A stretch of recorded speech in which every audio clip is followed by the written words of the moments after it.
Aujourd'hui, plus que jamais, je pense qu'il y a des tartes qui se perdent. Je pense aussi qu'on peut en gagner. On va faire des tartes.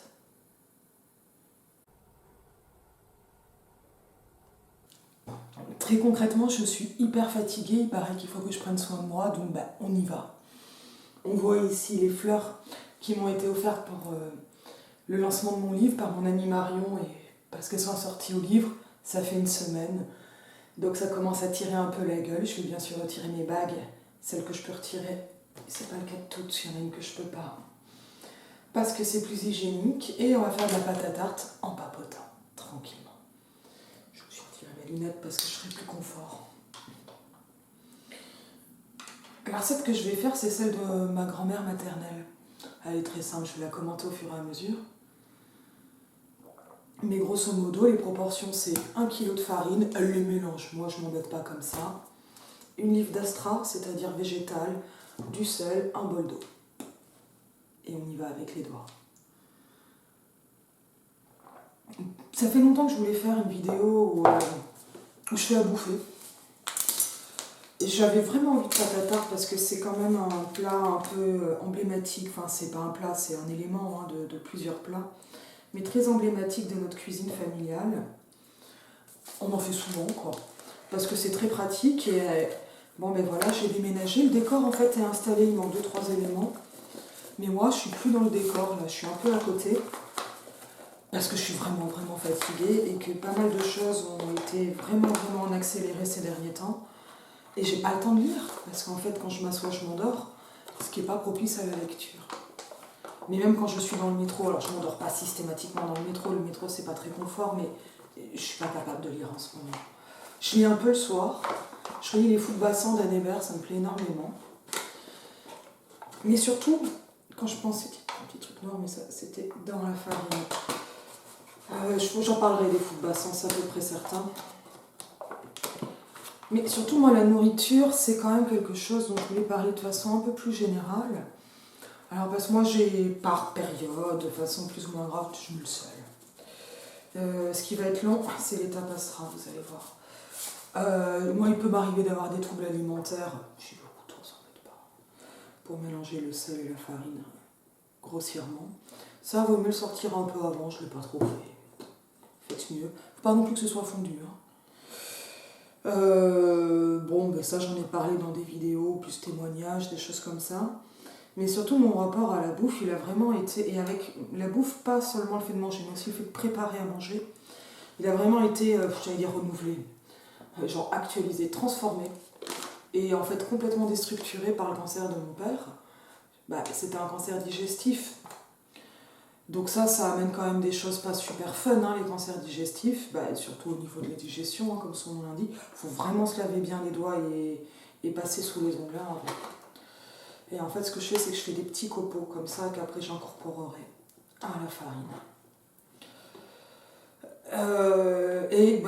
Avec de grandes fiertés, c'est-à-dire que le principe d'un cancer donc digestif, c'est qu'on va quand même pas digérer très bien, puisque le cancer atteint le système digestif. Dans le cas du pancréas, c'est pire parce qu'en plus tout est très douloureux. Mais les cancers sont souvent douloureux.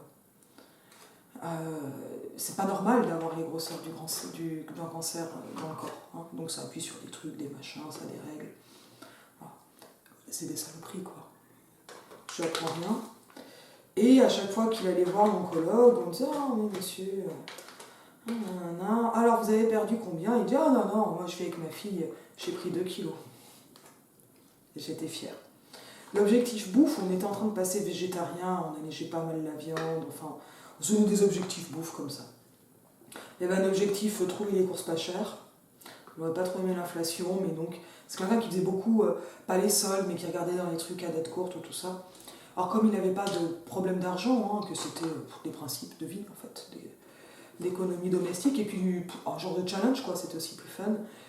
Je lui avais quand même dit qu'il y avait des gens qui avaient vraiment besoin des dates courtes et qui faisaient l'accueil. Ils me disaient: ah, mais j'y vais toujours en dernier, comme ça, les petites mamies, elles ont eu le temps, je passe après elles, je fais exprès. Voilà, c'est un peu mignon, quoi. Et bon, c'est sûr qu'au moment du cancer, le côté végétarien, il a un peu sauté, il a un peu passé à l'as. Moi, je n'avais pas envie d'être stricte végétarienne, enfin, je l'étais pendant 3 mois, ce qui est quand même ridicule. Mais j'avais, comment dire, j'ai envie au moins d'alléger la bouffe, de diversifier, de manger mieux, quoi. Hein. C'est pas mal. Pour la santé, c'est quand même amusant, etc. Bon, il se trouve qu'il digérait vachement bien la viande rouge, hein, c'est le truc qu'il mangeait après les chignots. Donc autant dire qu'après les chignots, bah, il avait du steak, hein, et c'était comme ça. Et là, bah, on n'a pas discuté, et il n'a jamais mangé autant de steak de sa vie que pendant son cancer, je pense, ou pas loin, quoi. Mais on s'en fichait parce que les objectifs, bah, ils étaient plus, je suis désolée, ils étaient plus éthiques, c'était le faire grossir, être sûr qu'il maigrisse pas. Il a perdu beaucoup de poids au début, et donc le faire grossir, il a quasiment tout repris, pas tout de suite, mais enfin on perd beaucoup de poids très vite avec un cancer au pancréas. Quand il se déclare, enfin à partir du moment où bah, il commence à attaquer vraiment, quoi. Avant on ne le sait pas, et donc comme on n'a pas de raison de le chercher, bah, on ne le cherche pas, et c'est pour ça qu'il se développe, et qu'il est si grave. Et donc il a, voilà, il a pris quasiment tout son poids, ou presque, je ne sais plus exactement. Grande fierté familiale, et puis on en faisait des objectifs un peu collectifs, parce que la maladie, ça peut être une affaire collective, c'est une affaire collective, c'est aussi une affaire politique. Donc on essayait ça, que ce soit un peu fun, quoi. Et moi, je me suis beaucoup occupée des repas, pas de tous les repas, hein, mais de pas mal de repas à l'époque. Et bon, ben, l'objectif alimentaire, il était plus découvrir de nouvelles saveurs ou alléger. Quand même eu de la découverte, hein, mais c'était pas l'objectif. L'objectif, c'était comment manger le plus gras possible sans que papa vomisse. Ce qui est un objectif de bouffe un peu particulier. Bon, moi, voilà, on l'a tenu, et quand papa est mort, bah en fait, je me suis arrêtée de faire à manger pratiquement. Alors pas complètement, et j'ai quand même invité des copines à dîner, des choses comme ça, mais globalement, j'ai arrêté de faire à dîner. C'est à manger, je suis passée vraiment en obsession alimentaire. Alors pas des obsessions, parce que j'y pensais pas la nuit ou des trucs comme ça, hein, mais beaucoup de mal à diversifier. Donc quelque chose de très très monotone au niveau de la nourriture, très simple, des patates, des pâtes. Donc très simple mais pas très sain. Mais parce que beaucoup de travail, beaucoup de préoccupations, je voulais surtout pas que les choses me prennent du temps, qu'elles soient compliquées, complexes, enfin vraiment, voilà, la bouffe c'était le cadet de mes soucis, parfois aussi un réconfort, hein. Vraiment je voulais pas tellement y penser, donc je faisais tout le temps la même chose. Puis des choses que j'aime, et donc je me suis pas lassée, donc je me lasse toujours pas. Et quand même, c'est intéressant ce truc, parce que moi, pourquoi ça s'est cassé comme ça, le faire à manger, parce que je faisais les repas, les desserts, vas-y, des glaces, des poires Hélène, des gâteaux au chocolat, en veux-tu, en voilà, il adorait le chocolat papa. Puis moi j'aime aussi, donc c'était quand même de bons moments, de vrais bons moments très chaleureux. Puis ça coûte le four et tout. Et c'est devenu, je me suis retrouvée à pas avoir besoin tellement ni envie de faire à bouffer pour moi, ni spécialement quand je me retrouve en famille, on n'invite pas non plus les amis tous les jours, hein. Donc à plus tellement faire, quoi. Et à perdre et l'habitude et la diversité.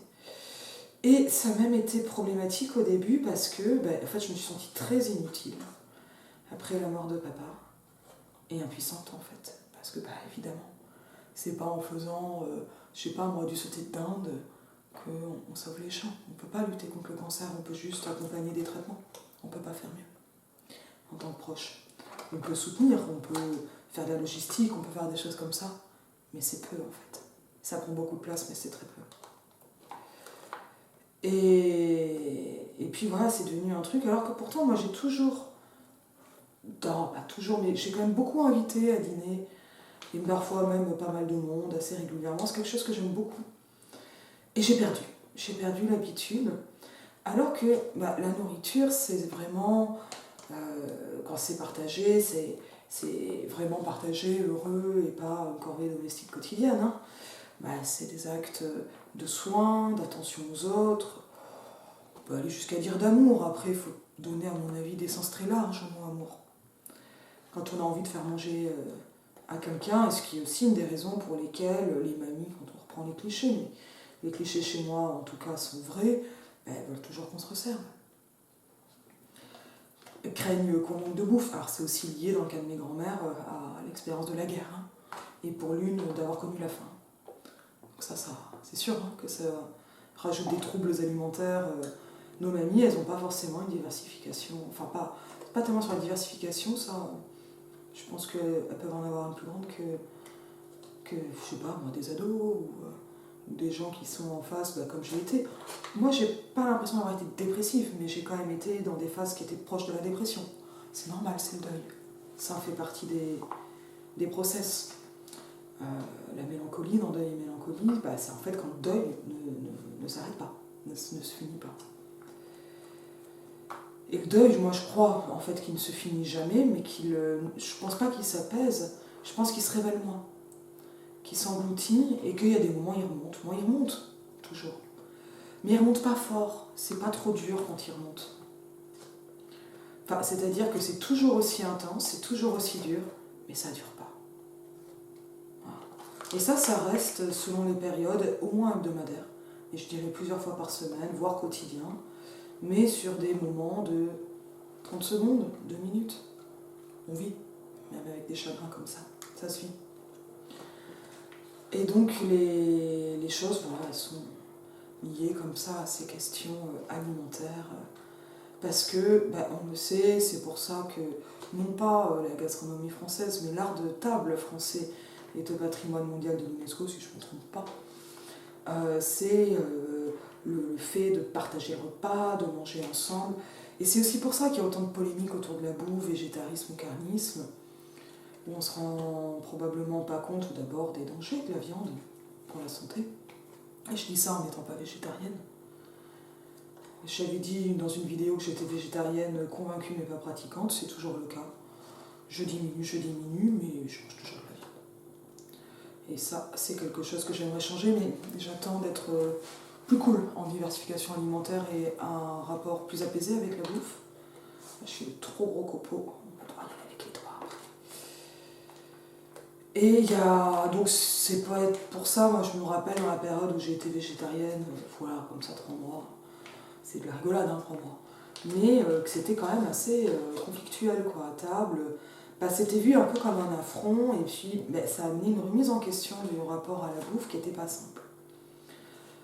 Moi, j'ai vraiment l'impression qu'on peut faire de la bouffe un truc collectif et qui soit paradoxalement quelque chose de collectif, mais respectueux des différences. C'est-à-dire, quand j'invite quelqu'un à dîner, je dis juste, dis-moi ce que tu ne manges pas. Je n'ai pas besoin de savoir les raisons et c'est certainement pas un sujet à polémique. Donc si la personne me dit, je suis végane, je fais de la bouffe végane, point barre, en fait, il n'y a pas d'autre question. Alors je vais me renseigner parce qu'en bouffe végane, je suis pas très bonne, en bouffe végé, ça va à peu près. C'est pas très difficile, quoi. Ça, c'est végétarien. Mais ce que je fais avec, après, n'est pas végane, puisque quand je fais des quiches, par exemple, je vais avoir tendance à mettre des œufs et de la crème. J'ai tendance à beurrer les plats avec du beurre, donc évidemment, c'est du produit animal. Mais c'est de la pâte qu'on peut s'en servir pour faire de la tarte aux pommes. C'est de la pâte brisée, en fait, ce que je fais. D'ailleurs, ça se voit puisque je brise tout. Mais j'ai tendance à beurrer avec du beurre. Enfin, il suffit de beurrer avec un truc qui n'est pas du beurre, avec de la margarine et c'est bon. Et après, si on fait, je sais pas moi, une espèce de ratatouille dessus, c'est hyper bon pour faire des pizzas. Alors ça ressemble pas à des pizzas comme à la pizzeria. Nous, on mangeait ce qu'on appelait des pizzas avec de la ratatouille. C'était pas de la ratatouille, mais de la mixture tomate-oignon, un œuf, du fromage. Parce que ça s'est régalé, ça sert des grands plats de ma jeunesse, quoi. C'était ma mère qui faisait ça. C'était ma grand-mère qui faisait la pâte. Et c'est vrai que ma mère sait la faire, et c'est plutôt moi qui m'en occupe. De la pâte à tarte. Moi, j'adore ça. Et je crois vraiment qu'il y a moyen de penser peut-être le repas comme quelque chose de l'ordre du buffet, mais qui soit quand même un repas. Mais quand on regarde comment on mange dans les vrais restaurants chinois, je ne parle pas des buffets à volonté, je pense au plateau tournant par exemple, où l'ordre du repas n'est pas imposé. Moi j'avoue que j'aime quand même mieux finir par les desserts, par le sucré. Mais j'aime beaucoup maintenant les plats salés sucrés, ça m'a pas pris beaucoup de temps, mais ça m'en a pris un peu. De me familiariser avec des goûts qui sont quand même très différents du palais occidental. Et des habitudes. Moi j'ai été élevée à la bouffe française traditionnelle, très peu de cassoulet quand j'y pense.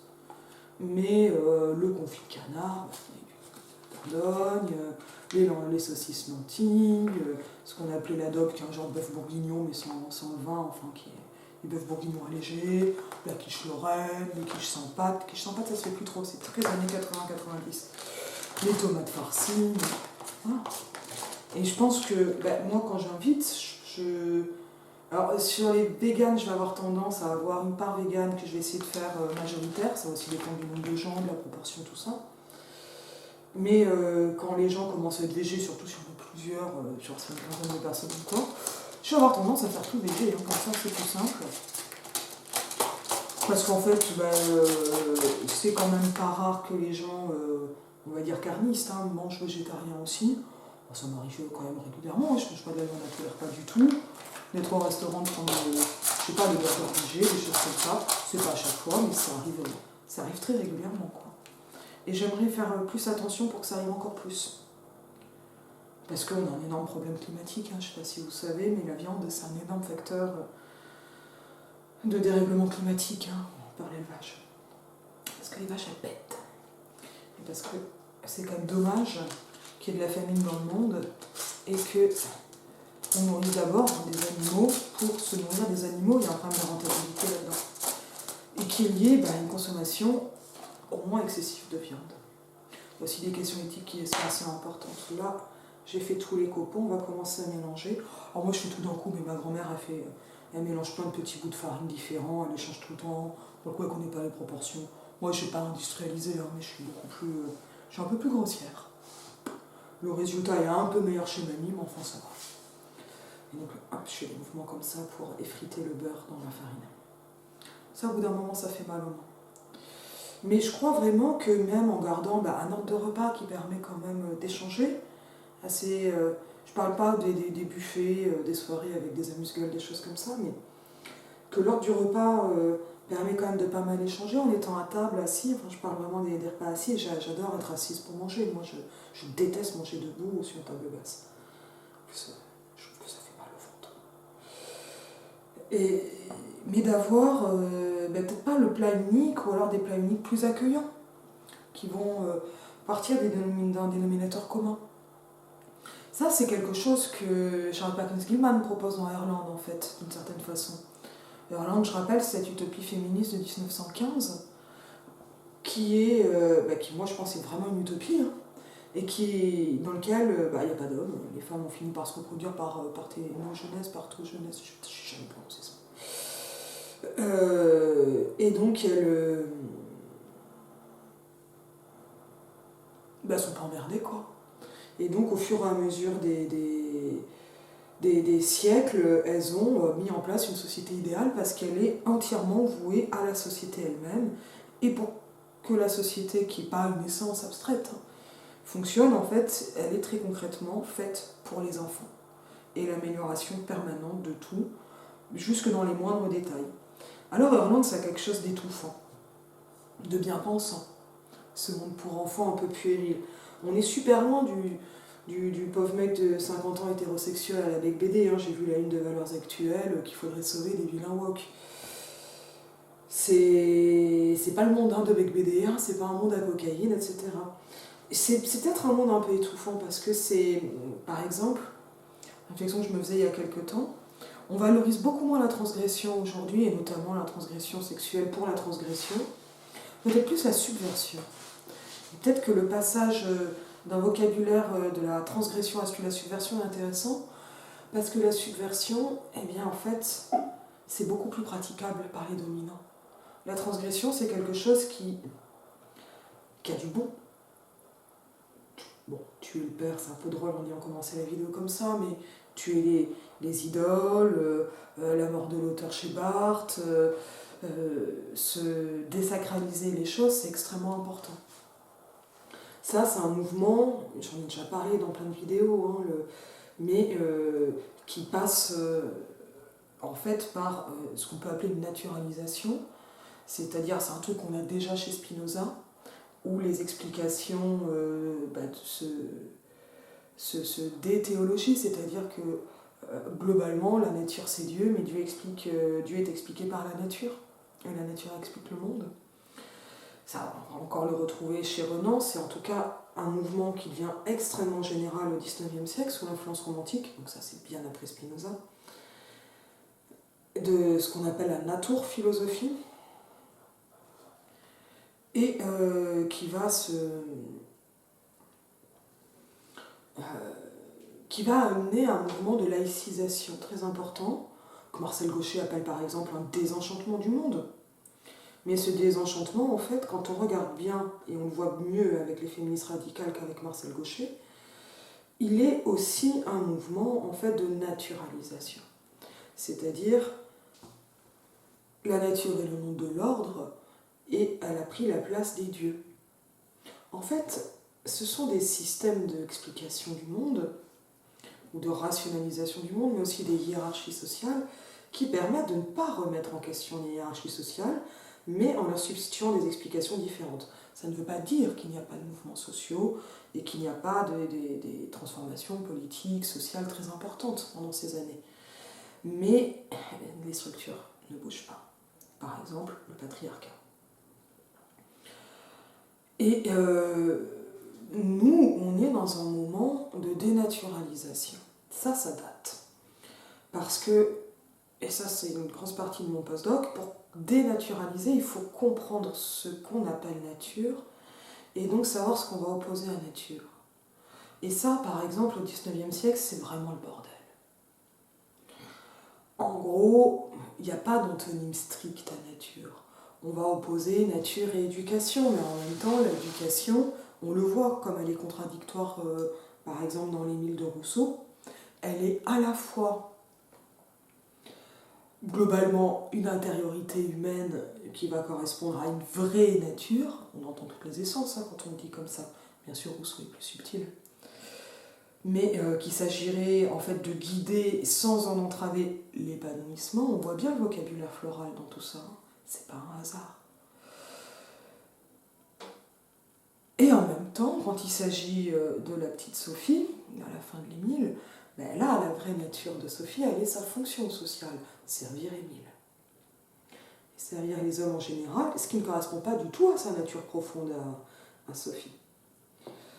Bon, ça nous montre un peu ces ambiguïtés de nature et ces tâtonnements. Moi, c'est ça le cœur de mon postdoc, c'est comment ça tâtonne pour aller chercher ce qu'est la nature à une époque où on n'oppose pas nature et culture.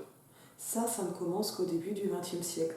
Et c'est très, très dur et très contre-intuitif de comprendre que ce qui pour nous est structurant est très récent, globalement, dans l'histoire du monde. Alors, ça ne veut pas dire qu'on n'a pas réfléchi à ces questions, la question de la nature et de ce qu'on fait de la nature et de ce qui serait spontané ou inné, elle est immémorielle, aussi vieille que la philosophie, donc elle est mémorielle, mais enfin ça date, quoi. Mais c'est, parce qu'évidemment, puisque c'est pas tout de suite, mais écrit, ça veut dire qu'il y a une histoire. Bon, c'est dur de savoir ce qui c'est la vision de la nature qu'on pouvait avoir au néolithique, par exemple. Je ne parle pas de ce genre de choses, on ne sait pas. Les systèmes de pensée de peuples sans écriture qui ont disparu. C'est très dur de savoir, on peut faire des hypothèses. En tout cas, Minnelaki, c'est la façon la plus simple de parler de nature-culture, mais celle que l'on apprend vraiment quand on fait de la philo en terminale, c'est l'opposition entre nature et culture. Une opposition qui vient vraiment de Rousseau, avec cette idée que l'homme est naturellement bon, qu'il est né libre partout et partout il est dans les fers. Ça, c'est le début du discours sur l'origine de l'inégalité parmi les hommes, qui est un texte extrêmement beau. Même si je dis du mal de Rousseau, Rousseau est un immense philosophe. Après, il y a des moments où on peut le penser insincère ou commode, en tout cas pour asservir certaines idéologies et pensées qui vont être plus ou moins transparentes. Ça ne veut pas dire qu'il en a conscience. C'est dur à dire dans le cas de Rousseau particulièrement. On peut regarder ce que servent les choses sans penser qu'il y a une intention cachée, cryptée derrière. Dans le cas de Rousseau, c'est vraiment complexe ces questions-là.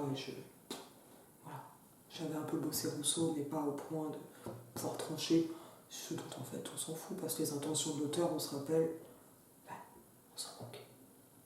Ce qui compte, c'est les textes, c'est ce qu'on a, avec tous ces effets d'ambivalence.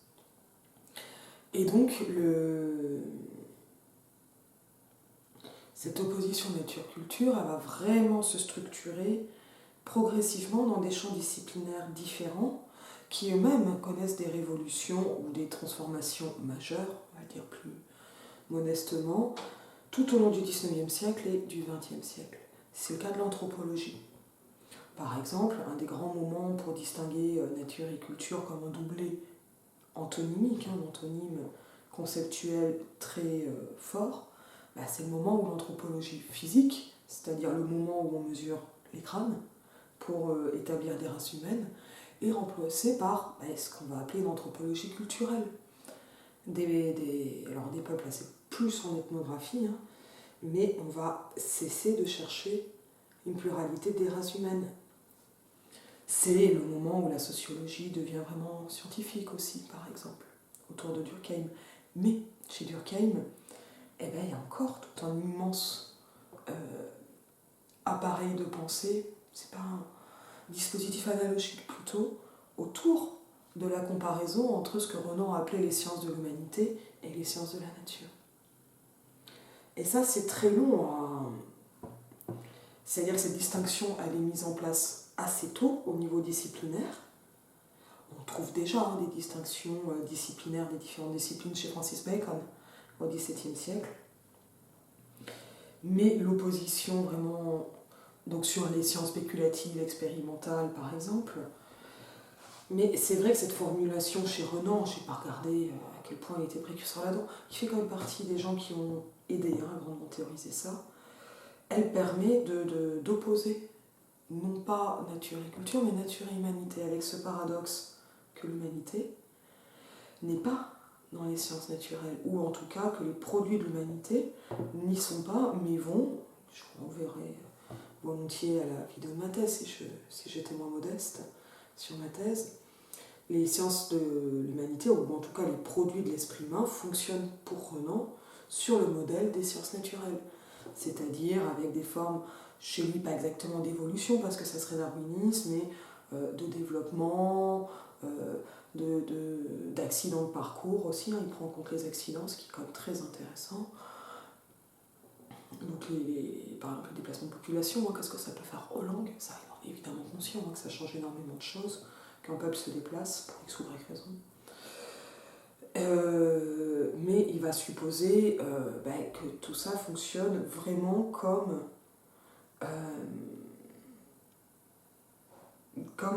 fonctionne, pas exactement l'évolution, mais ce qu'on peut plus ou moins appeler du transformisme, plus dans une optique lamarckienne. Parce que chez Renan, il n'y a pas tellement la sélection. Il y a quelque chose qui est beaucoup plus finaliste et fonctionnaliste, c'est-à-dire que les choses sont là parce qu'elles ont une fonction. Parfois, certaines sont juste des reliquats. Il suppose des races humaines différentes, Renan. C'est du racialisme. C'est le racialisme de gauche du 19e.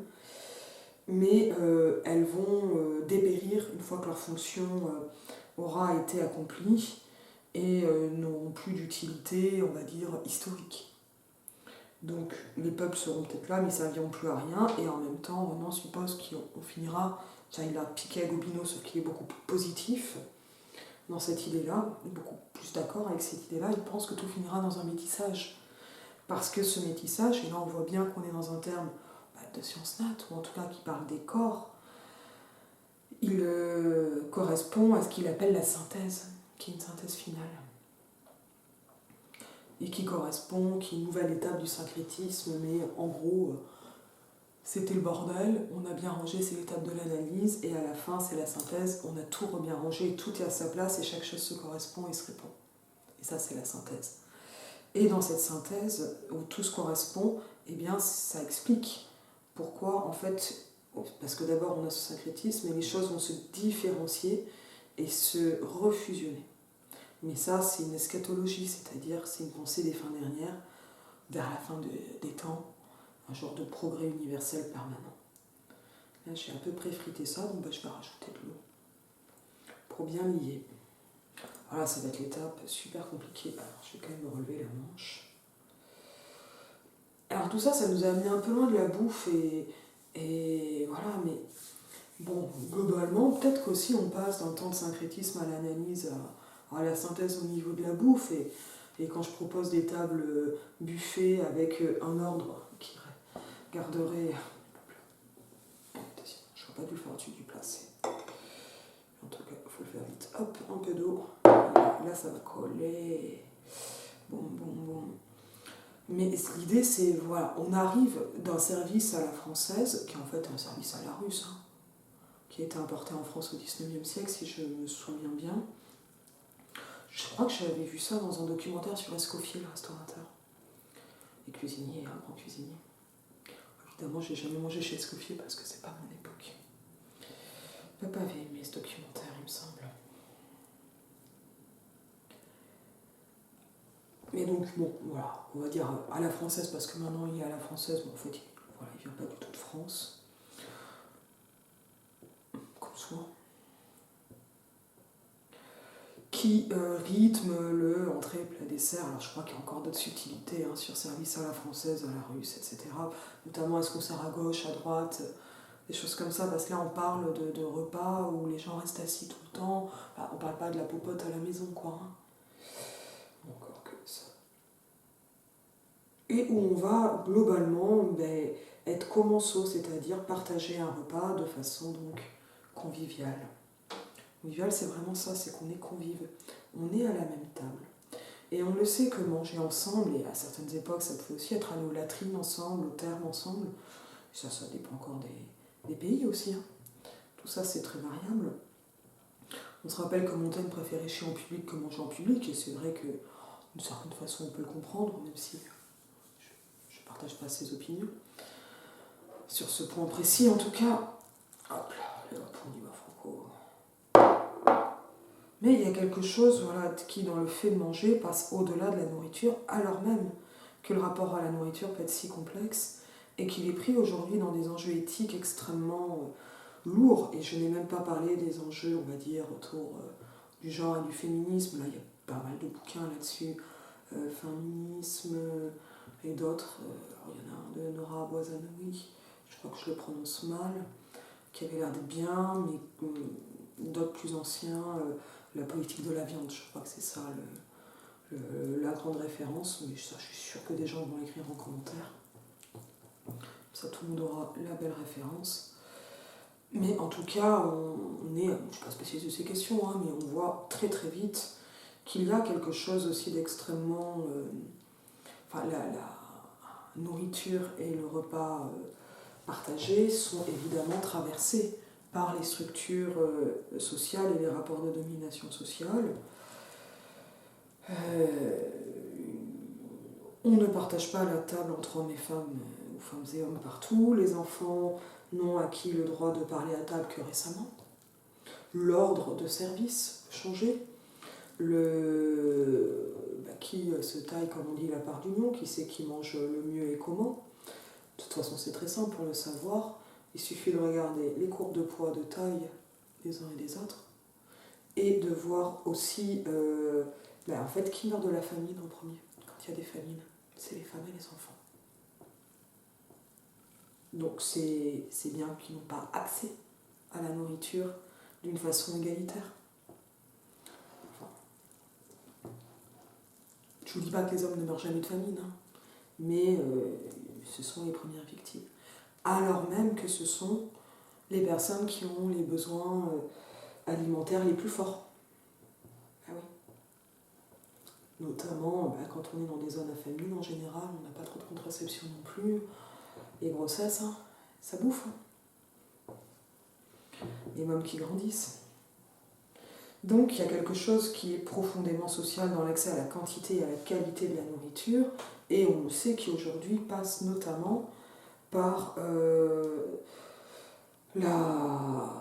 nouveau corset intérieur. Et quand je dis corset, je pense notamment au beau titre Le corset de papier de Lucie Barrett, qui a été publié aussi chez Divergence, qui est un bel essai sur la presse féminine au 19e, que je vous conseille.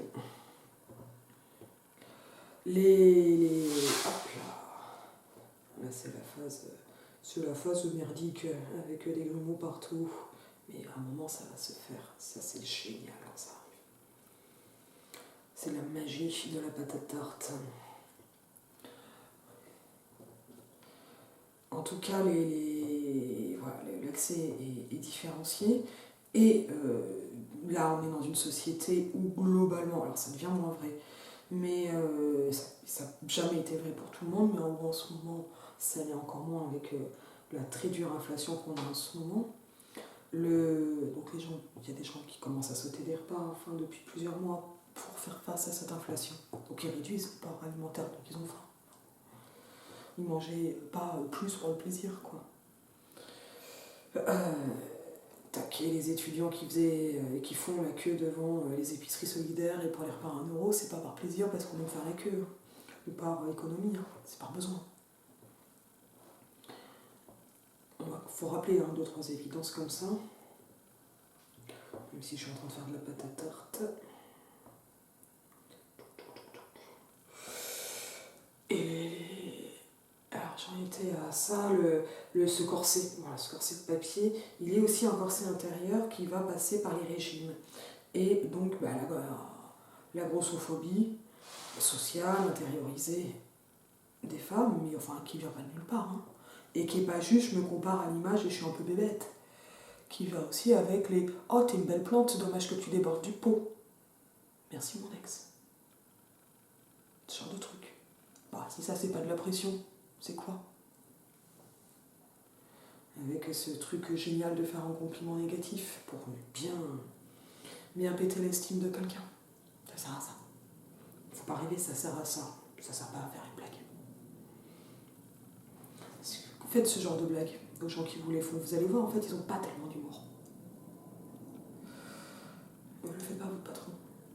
Voilà. Vous faites vraiment gaffe. Il y a des moments où il vaut mieux trouver les 2 biais. Boum, vous allez voir les RH et les syndicats quand c'est possible.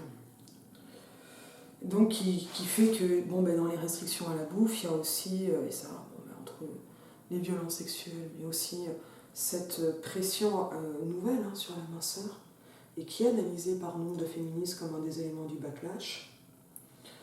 Il y a une pression nouvelle sur les femmes qui restreint leur accès à la bouffe.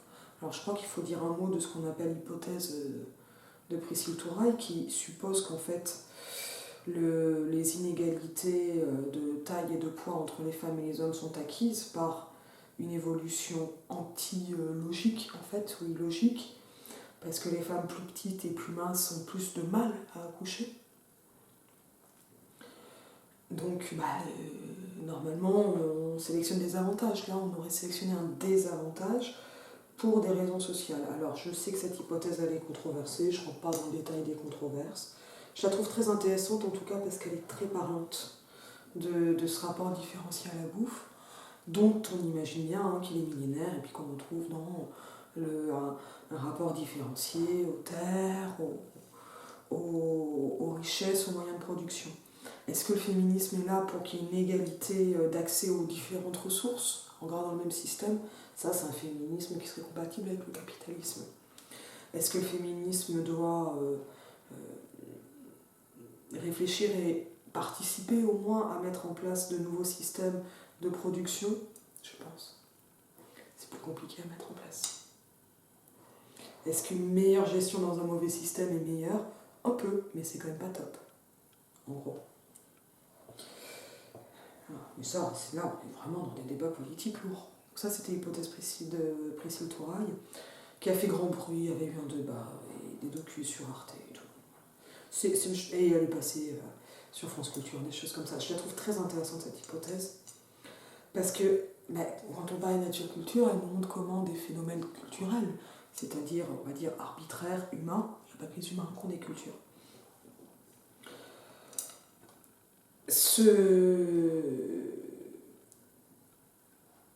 ont des influences jusqu'à évidemment la matière, le corps, la biologie.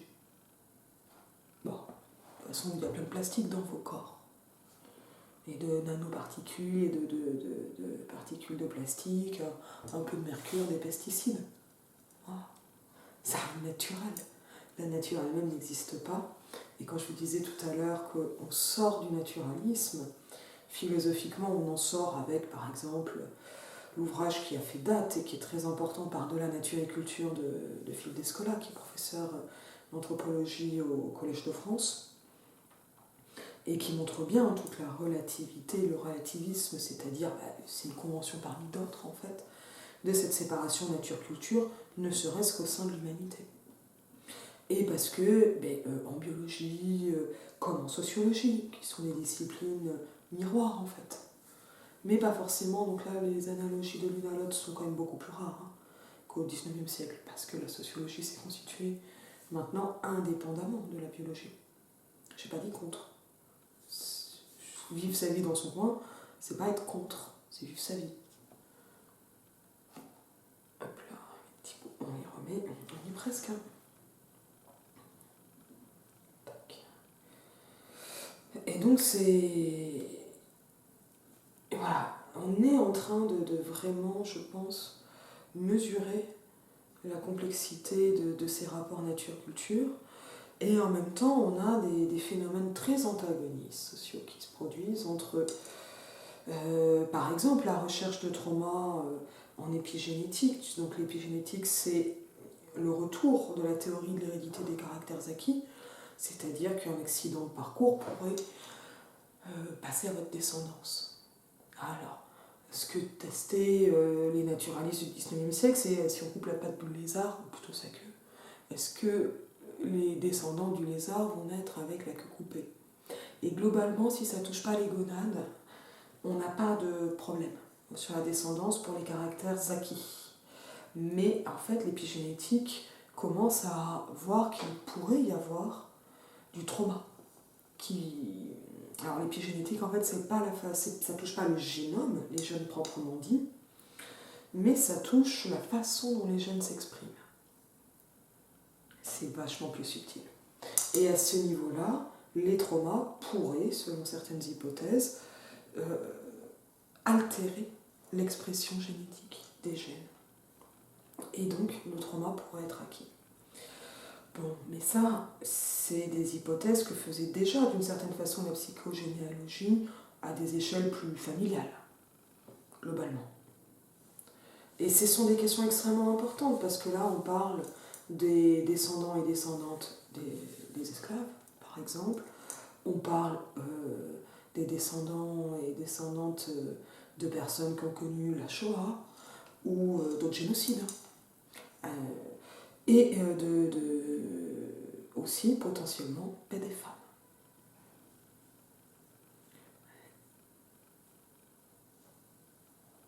Et ça, est-ce qu'il y aurait quelque chose de transmissible dans les génomes, on va dire, féminins? Quand je dis masculin, féminin, je parle plutôt de personnes cis.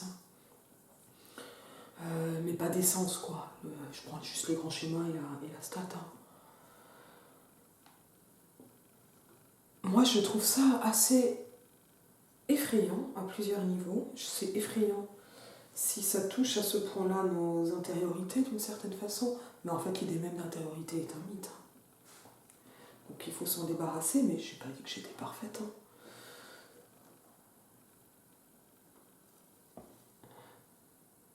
Et c'est étonnant comme argument politique. C'est passionnant en tant que recherche scientifique. On ne sait pas où ça va encore pour le moment. Mais est-ce que ce serait un argument politiquement valide? Qu'est-ce qu'on fait de la nature à ce niveau-là? En sachant que la nature, c'est un mythe occidental encore. Qu'est-ce qu'on fait de ce qu'on va supposer de la nature ou de la biologie? Alors concrètement, il n'y a pas besoin d'aller longtemps sur Twitter pour voir que ça en fait un argument. Et un argument quand même souvent réactionnaire, de droite, pro-domination, pro-fixisme, pro on ne pourra rien changer, c'est comme ça, c'est la vie. Donc, voilà. C'est évidemment tout ça beaucoup plus compliqué dans les détails de tout. C'est pas Twitter là qui va être très instructif. C'est instructif sur le réflexe. La nature va rester sur oh là là, vous ne pouvez pas changer, un homme est un homme, une femme est une femme. En fait, si on peut. C'est des mots. C'est des mots qui vont désigner des réalités sociales qu'on fait passer pour des réalités biologiques. Aussi, on peut changer. Je n'ai pas dit que c'était facile. À aucun niveau et à aucune échelle. Donc ça, c'est des choses où, voilà, poétiquement, je ne sais pas trop quoi en faire. Et qui, en plus, sont souvent, dans les faits, hein, très mal menées. Vraiment, littéralement, mal menées. Parce qu'en général, quand les gens disent la nature, ils n'ont pas lu les études scientifiques, en gros. Hop, je rajoute un petit chouïa d'eau. Ça dépend de la température et de l'atmosphère.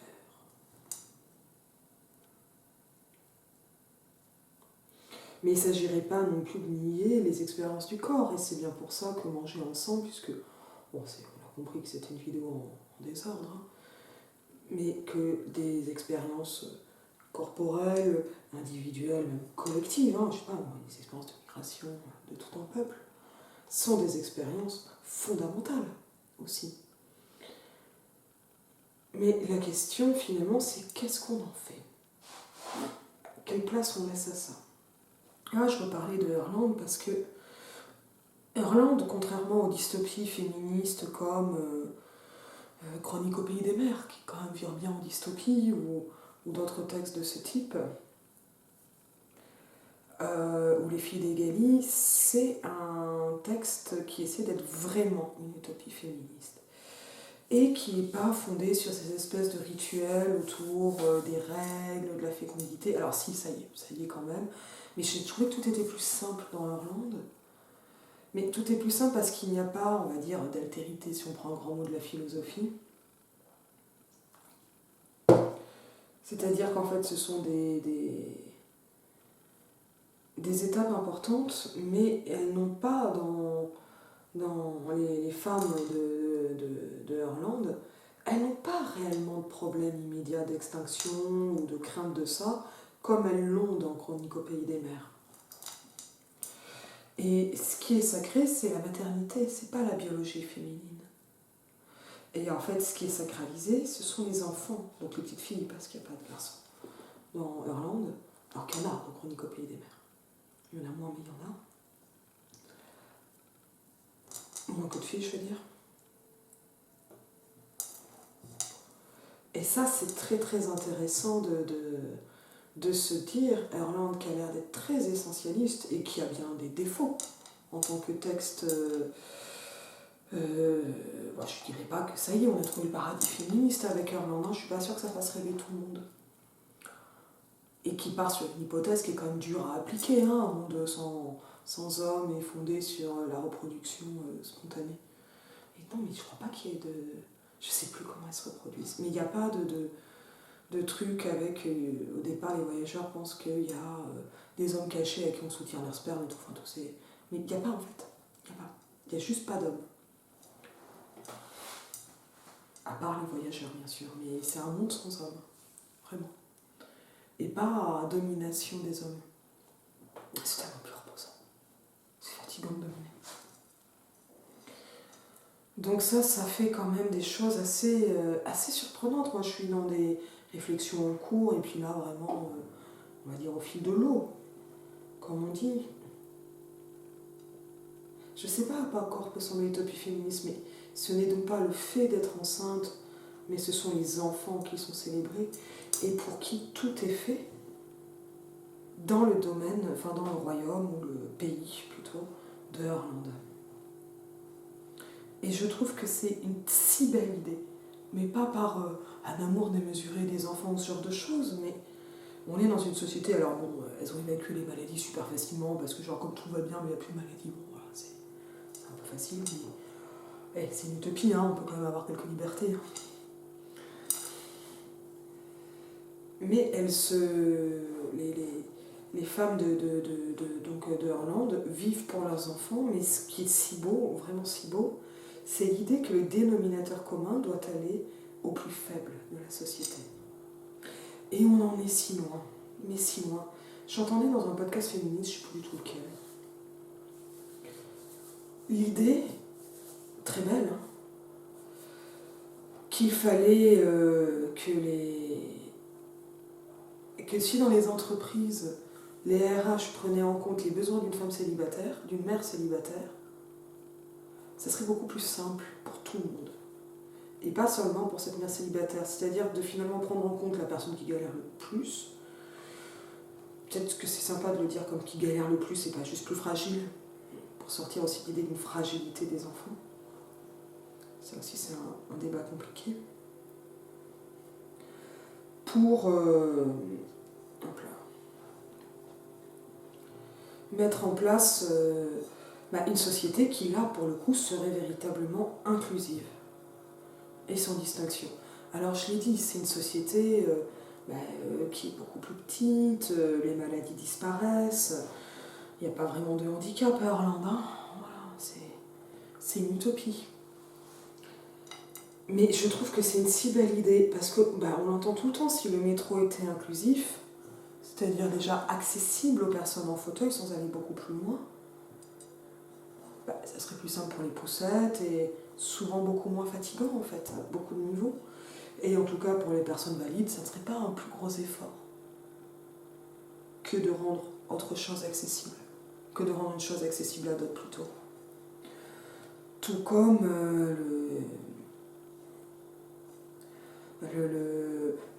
si le critère en boîte c'est que, je sais pas moi,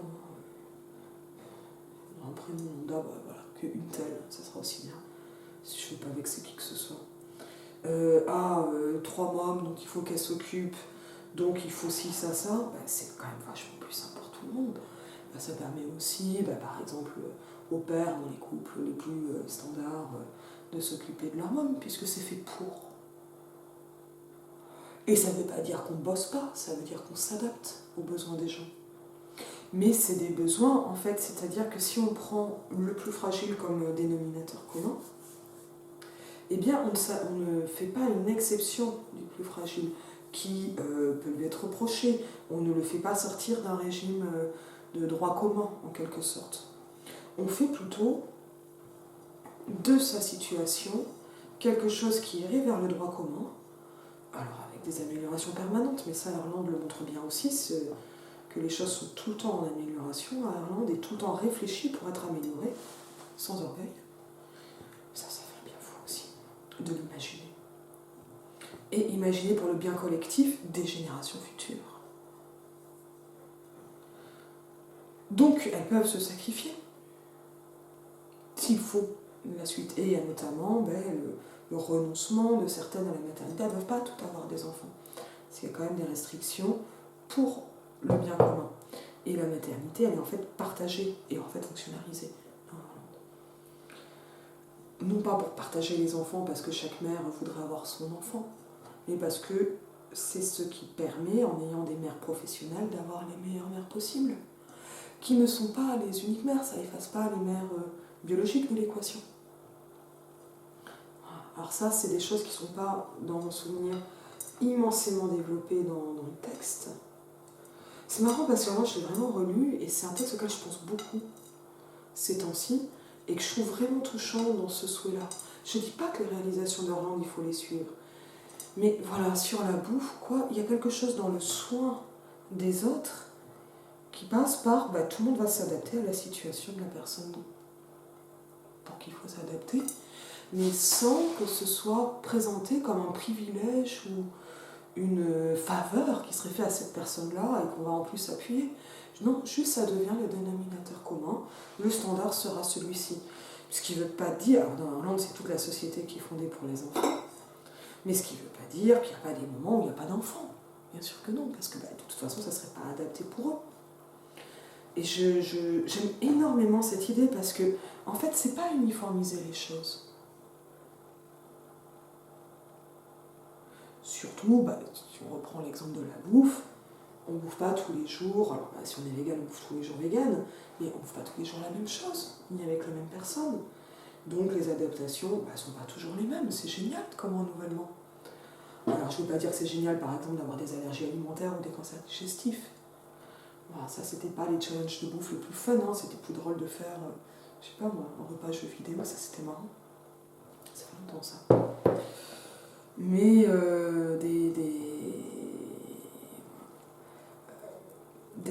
réussir voilà, à trouver assez simplement ça. Et en fait, on n'a même pas besoin, dans l'absolu, on n'aurait même pas besoin de s'afficher. Moi, je demande à moi, enfin, je demande aux gens de me le dire à moi. Je dis pas qui est végé à voix haute, c'est pas que ce soit une honte, c'est évidemment pas une honte, mais c'est pas un sujet en fait, on s'en fout. Et on pourrait ne pas manger de viande pour d'autres raisons, ou de porc pour telle autre, ou c'est pas le sujet. Moi, la question c'est qu'est-ce qu'on mange et qu'est-ce qu'on ne mange pas dans ce qu'on va manger. C'est tout, il n'y en a pas d'autre. Et voilà, j'aime vraiment, vraiment beaucoup ces idées de... Et je réfléchis beaucoup à ça, parce que quand on parle d'inclusivité, on a l'impression qu'il faut toujours des adaptations à la marge. Alors qu'en fait, il faut les mettre au centre, il faut aller de la marge au centre, comme le titre du bouquin de Bellux, Cambourakis, édition sorcière et collection sorcière. Parce que c'est vrai que quand on fait de la marge le centre et qu'on part des points de vue, on va dire dominé, mais dominé n'est pas un point de vue. Dominé, c'est ce qui va regrouper l'ensemble des points de vue particuliers de ceux qui sont soumis à une oppression, ou à des oppressions, plusieurs. C'est là que ça devient intéressant. Parce qu'en fait, cette prise en compte, elle amène une diversité incroyable, et pas du tout la standardisation du monde que les mouvements réactionnaires reprochent. Et ça, c'est évidemment la caricature qui standardise. Mais il est tellement uniforme le monde dans lequel on vit, et il est tellement triste. On peut faire plus fun peut-être. J'ai presque fini la pâte, hop. Voilà. Il faut encore un peu de... J'espère que vous me pardonnerez cette vidéo, encore un peu ailleurs.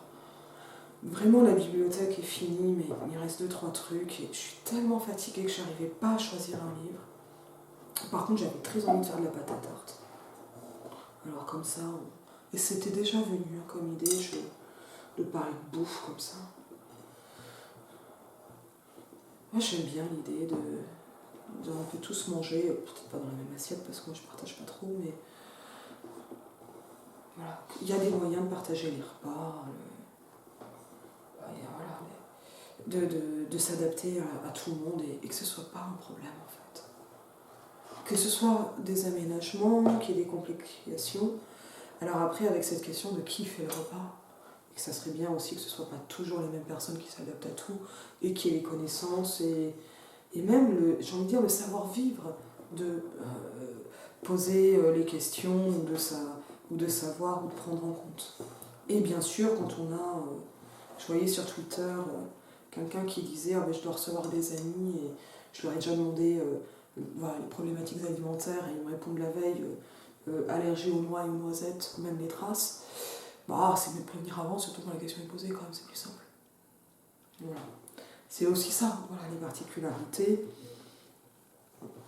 Signaler quand tout est... Enfin, quand tout est cool. Mais je comprends pas, moi, qu'il y ait des colloques encore, plus en France qu'en Belgique, où il n'y ait pas d'option végétarienne, même pas d'option.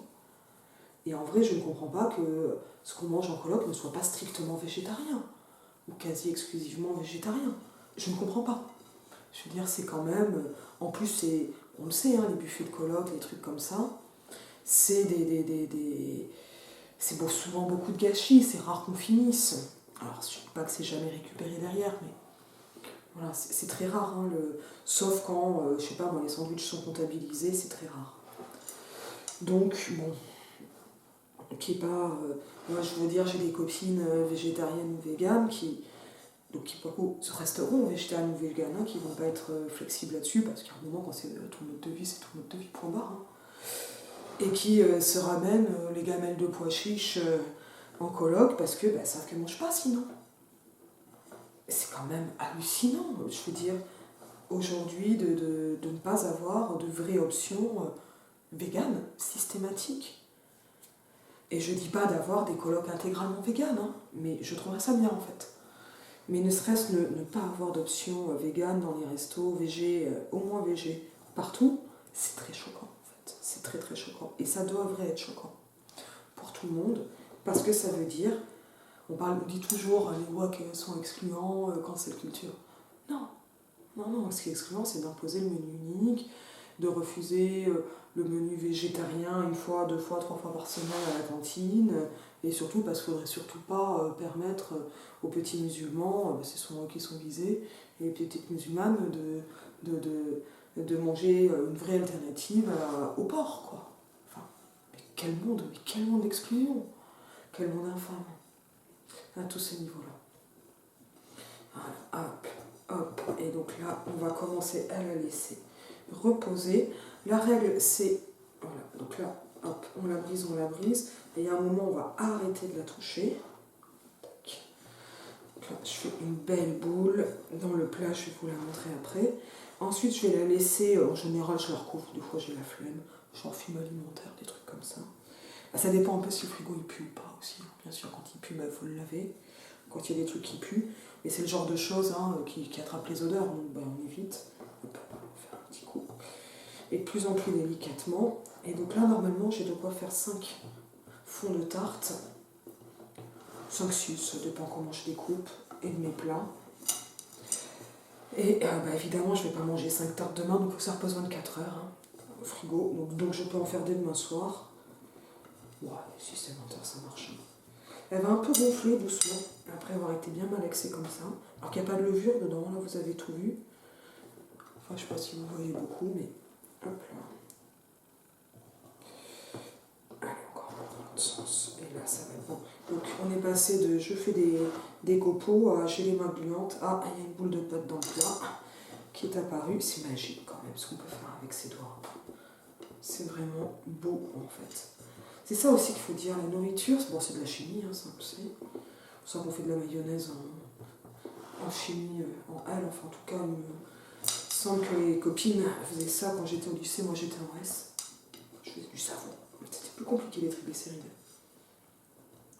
Mais bon, enfin c'est normal quoi, que les programmes ne soient pas les mêmes. Boum.